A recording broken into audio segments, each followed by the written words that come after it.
Hey everybody, I'm Tom Vasel, and welcome back to the Winter Spectacular. Today, if you're watching this as we post these, today is the day of our big top 10 list, the top 10 games of 2020. As I was putting together my list, I noticed a problem I was having, which was that so many of the games that I was putting in my top 10, I was like, well, does this game fit in there or not? It's essentially the same game as another game, or it's a reprint of another game, or a continuation of another game. And so what I did was I decided that for my top 10 of 2020, I wanted to pick games that were completely new.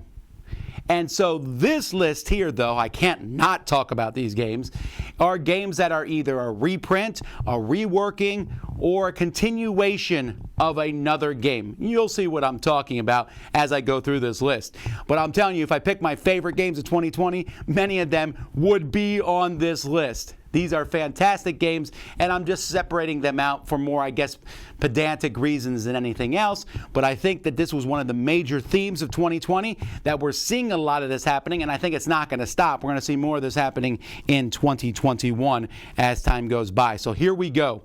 Number 10 is Infinity Gauntlet, a love letter game.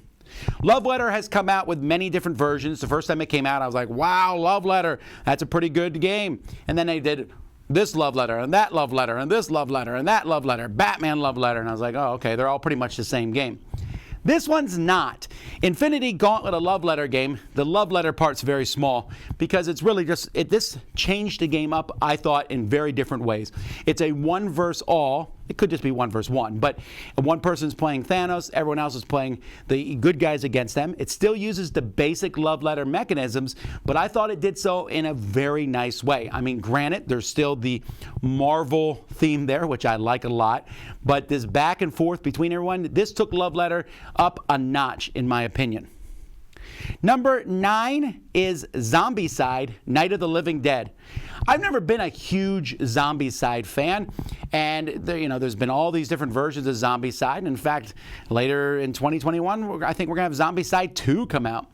But this one here took the classic Romero movie, the black and white movie, you have almost a black and white board game essentially, and changed Zombicide from a hack and slash to a game that's full of genuine terror.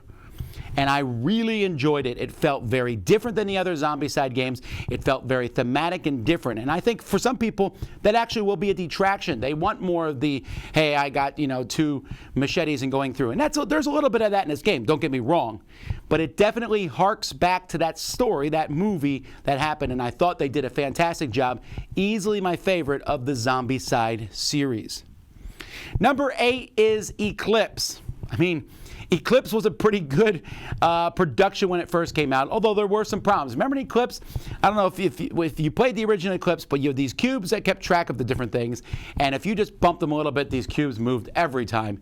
To where I was looking for clear glass things to put on top of my boards to keep the cubes from moving and everything. No longer is that the case. They upgraded that. The new boards are fantastic. But it ain't just the new boards. Everything.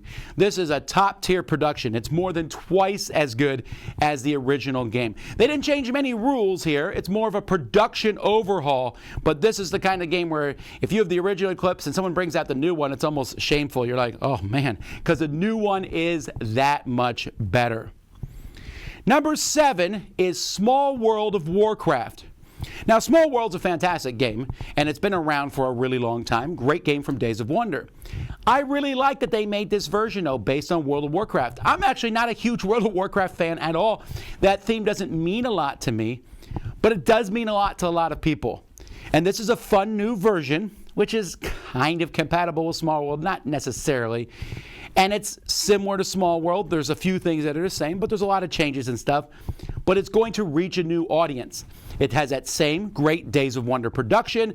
It has, simplicity of play. It has a few new play styles that are involved in the box.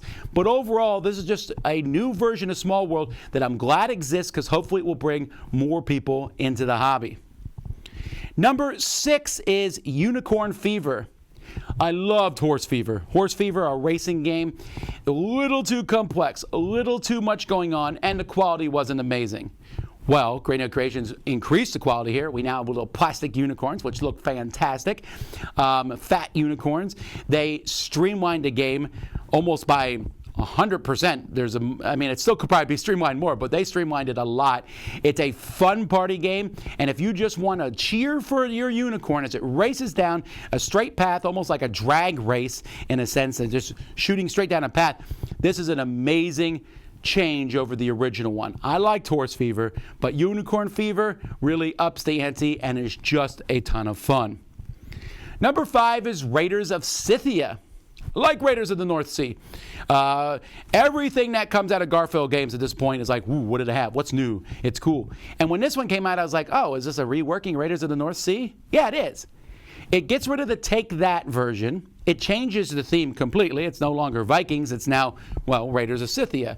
And then you got all the, it's a very different art style, but it adds a bunch of cool things. There are now horses and hawks that you can have.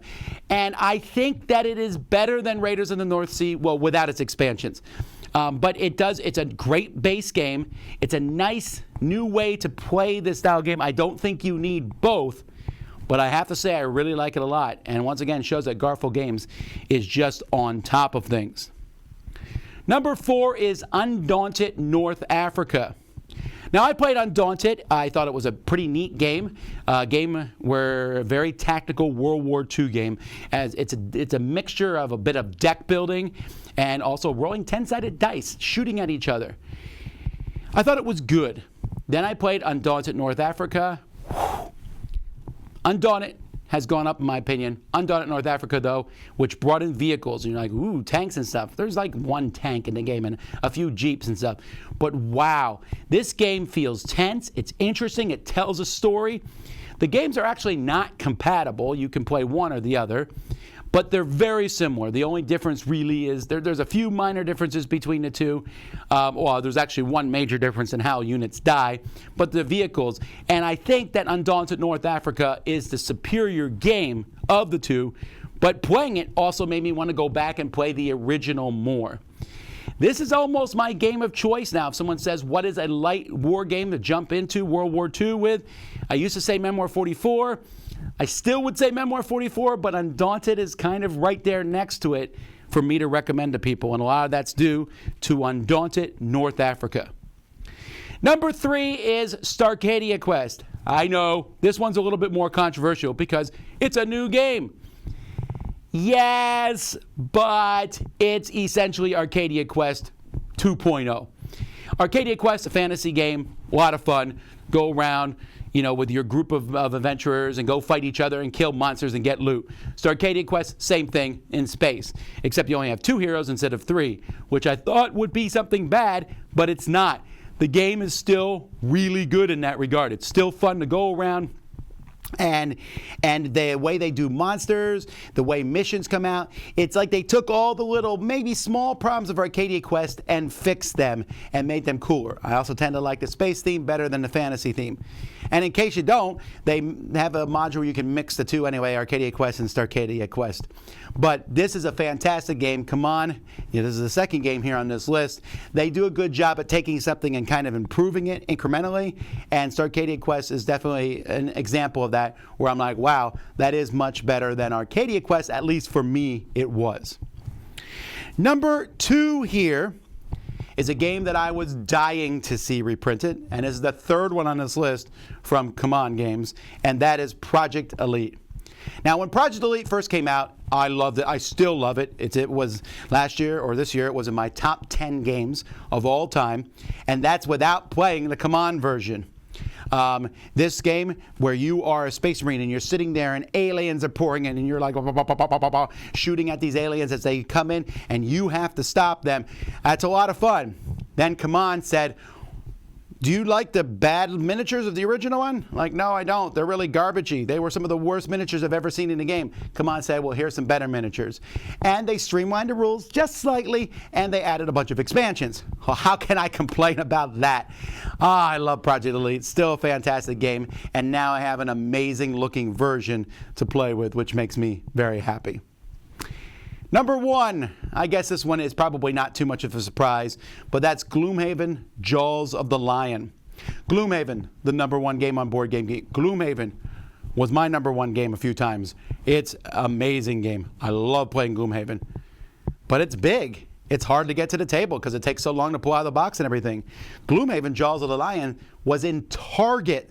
It's a simpler version of the game to some degree. But what puts Gloomhaven Jaws of the Lion is it provides that same Gloomhaven experience with a faster setup and easier to get to the table. But that's not the only reason I liked it.